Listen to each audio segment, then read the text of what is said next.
Me revoilà de nouveau avec encore un extrait. En ce moment, c'est les extraits qui prévalent sur le reste. Parce qu'il y a vraiment des choses très très intéressantes et très inspirantes, donc j'en profite pour vous les partager actuellement. Ici, c'est un extrait de Conversation avec Dieu. C'est Laurent Fent qui traduit, qui lit. Et c'est le tome 2. Donc voilà. Un petit extrait, mais que je trouve fondamental. Voilà, et bah faites-en ce qui vous semble le meilleur, c'est-à-dire prenez si ça vous parle et prenez pas si ça vous parle pas. Tout simplement, c'est comme ça que ça se passe. Bonne écoute à vous. Deuxièmement, je ne prononce pas de jugement sur ce que tu invoques. Je ne qualifie pas une chose de bonne ou de mauvaise. Il vaut mieux que tu ne le fasses pas, toi non plus. Tu es un être créatif, à l'image et à la ressemblance de Dieu. Tu peux obtenir tout ce que tu choisis, mais tu peux ne pas obtenir ce que tu veux. En fait, tu n'auras jamais rien de ce que tu veux si tu le veux suffisamment. Question, je sais, tu as expliqué cela dans le tome 1 aussi. Tu disais que le fait de vouloir une chose la repousse loin de nous. Réponse, oui. Et te rappelles-tu pourquoi? Question, parce que les pensées sont créatives et que le fait de penser vouloir une chose est une affirmation envoyée à l'univers, la déclaration d'une vérité que l'univers produit ensuite dans ma réalité. Réponse, précisément, exactement. Tu as vraiment appris. Tu comprends vraiment. C'est superbe. Oui, c'est ainsi que ça fonctionne. Dès que tu dis « je veux » quelque chose, l'univers dit « en effet, tu le veux » et te donne cette expérience précise, l'expérience du fait de vouloir. Tout ce que tu places après le mot « je » devient ton ordre créatif. Le génie dans la bouteille que je suis n'existe que pour t'obéir. Je produis ce que tu invoques. Tu invoques précisément ce que tu penses, sens et dis. C'est aussi simple que cela. Question. Alors dis-moi encore, pourquoi est-ce que je mets tellement de temps à créer la réalité que je choisis? Réponse. Pour un certain nombre de raisons. Parce que tu ne crois pas pouvoir avoir ce que tu choisis. Parce que tu ne sais pas quoi choisir. Parce que tu essaies sans cesse de te figurer ce qu'il y a de mieux pour toi. Parce que tu veux à l'avance des garanties sur tes choix. Et parce que tu changes sans cesse d'idée. Question. Voyons si je comprends bien. Je ne devrais pas essayer de déterminer ce qu'il y a de mieux pour moi? Réponse. Mieux est un terme relatif, en rapport avec 100 variables. Cela rend les choix très difficiles.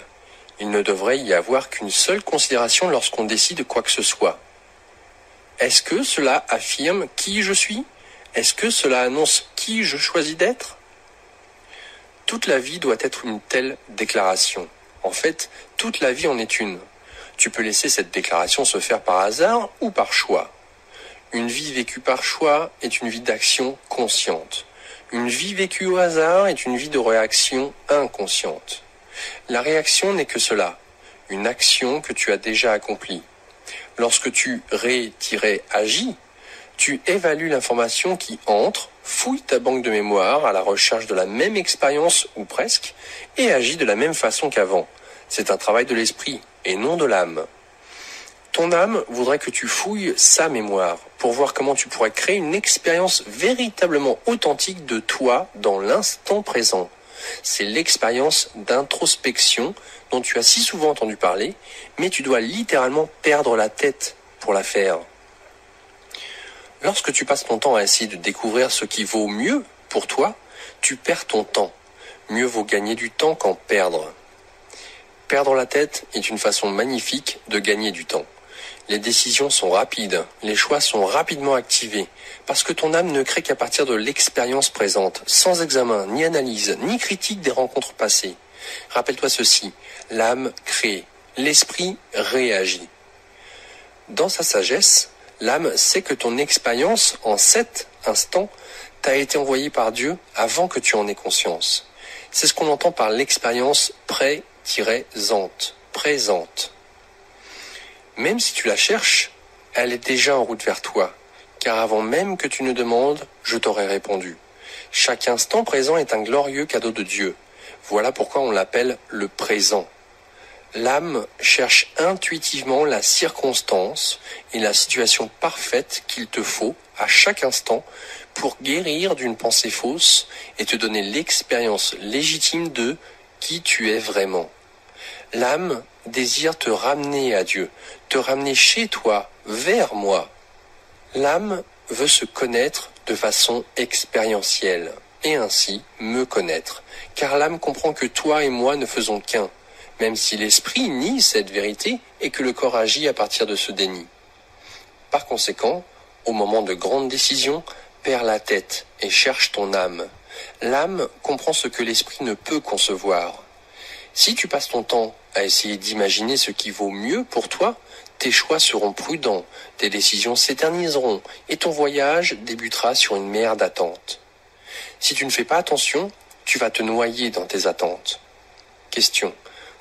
C'est toute une réponse. Mais comment écouter mon âme? Comment reconnaître la vérité de ce que j'entends? Réponse. L'âme te parle sous forme de sentiments.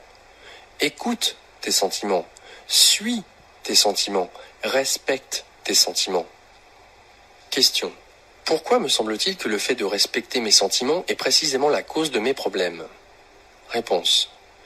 Parce que tu considères la croissance comme un problème et l'immobilité comme de la sécurité. Je te dis ceci. Tes sentiments ne t'attireront jamais des problèmes, parce que tes sentiments constituent ta vérité. Si tu veux vivre une vie où tu ne suivras jamais tes sentiments, mais où chaque instant sera filtré à travers la machinerie de ton esprit, continue.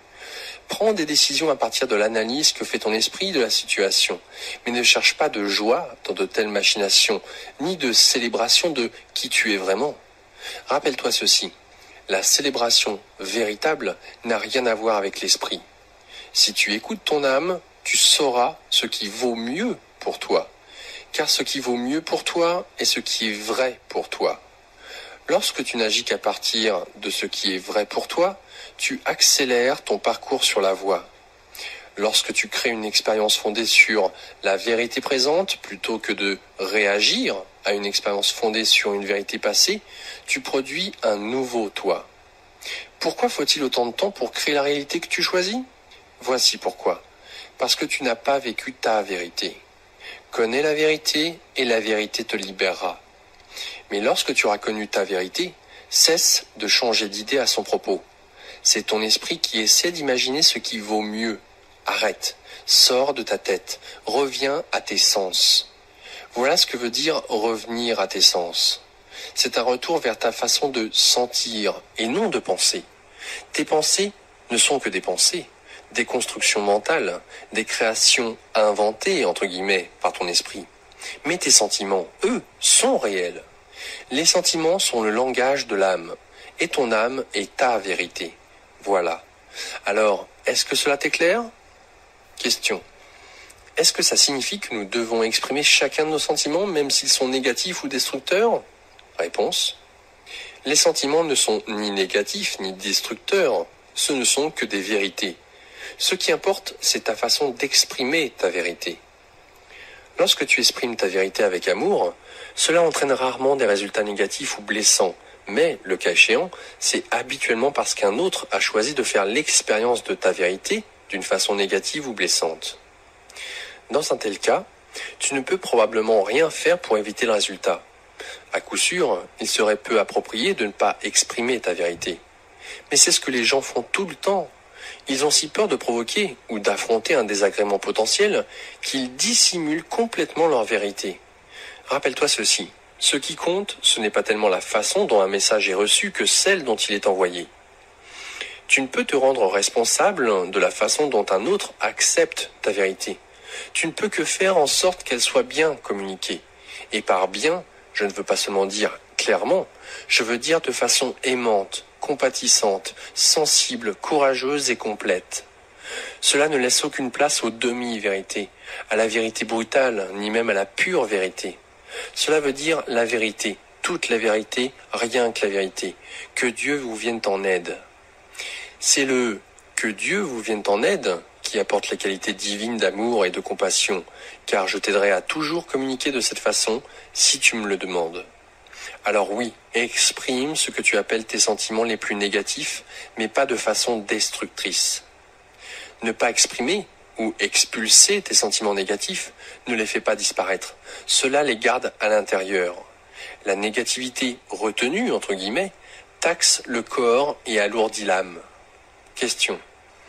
Mais si une autre personne entendait chaque pensée négative que j'ai à son sujet, cela affecterait notre relation, même si ces pensées étaient livrées avec amour. Réponse. Je t'ai dit d'exprimer, faire sortir, te débarrasser d'eux, tes sentiments négatifs. Je n'ai pas dit comment ni à qui.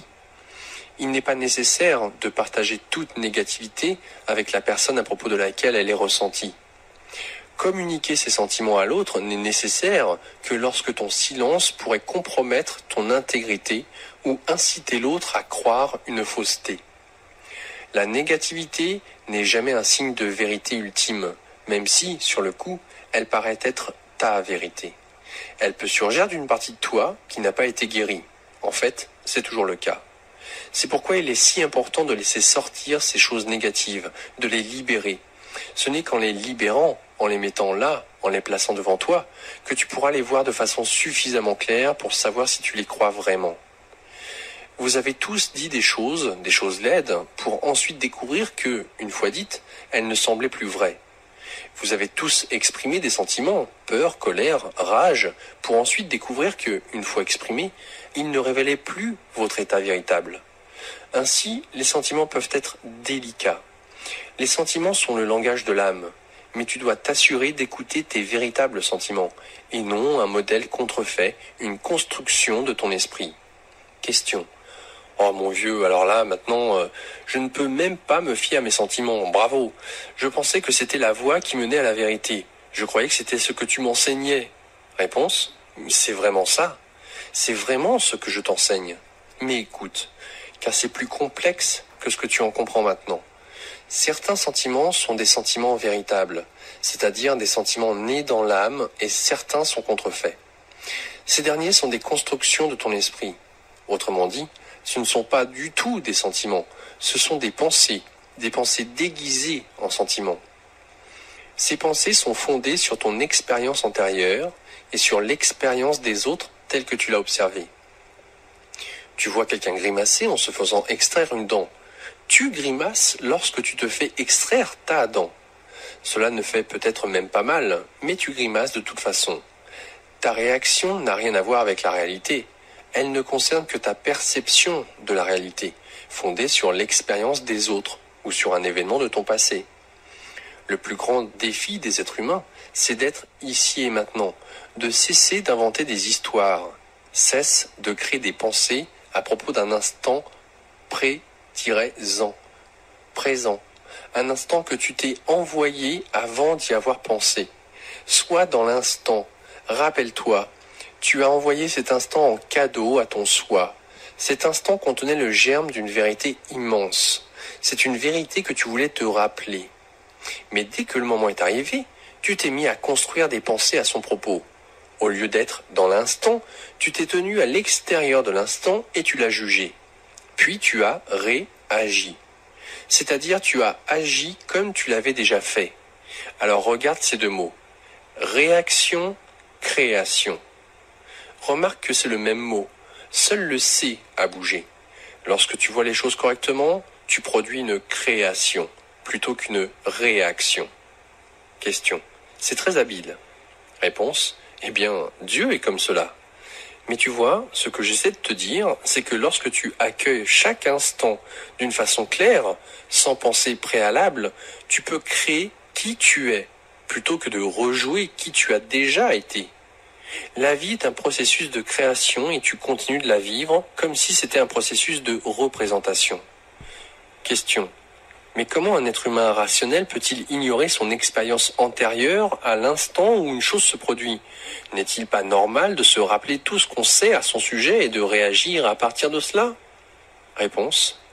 C'est peut-être normal, mais ce n'est pas naturel. Normal qualifie une chose qu'on fait habituellement. Naturel, c'est l'état dans lequel tu te trouves lorsque tu n'essaies pas d'être normal. Naturel et normal, ce n'est pas la même chose. À tout moment, tu peux faire ce que tu fais normalement ou faire ce qui vient naturellement. Je te dis ceci, rien n'est plus naturel que l'amour. Si tu agis avec amour, tu agiras naturellement. Si tu agis avec peur, ressentiment, colère, tu agiras peut-être normalement, mais tu n'agiras jamais naturellement. Question. Comment puis-je agir avec amour quand toute mon expérience antérieure me hurle qu'un moment particulier est susceptible d'être pénible? Réponse. Ignore ton expérience antérieure et sois dans l'instant. Sois ici maintenant. Vois avec quoi il faut travailler maintenant afin de te créer à neuf. Rappelle-toi, c'est ce que tu fais ici. Tu es venu en ce monde, ainsi, à cette époque, à cet endroit, pour savoir qui tu es et pour créer qui tu souhaites être. C'est le but de toute la vie. La vie est un processus continuel, éternel de recréation. Vous continuez de vous recréer à l'image d'une meilleure idée que vous vous faites de vous-même. Voilà pour ce court extrait, je vous mets le lien de la vidéo complète dans le descriptif comme d'habitude, de manière à ce que si y a quelque chose qui vous a interpellé ou qui vous donne envie d'en savoir plus, vous puissiez aller à la source. Voilà, et ben je vous souhaite une bonne continuation et à la prochaine pour une nouvelle vidéo ou un nouvel extrait. À bientôt et prenez soin de vous. Ciao.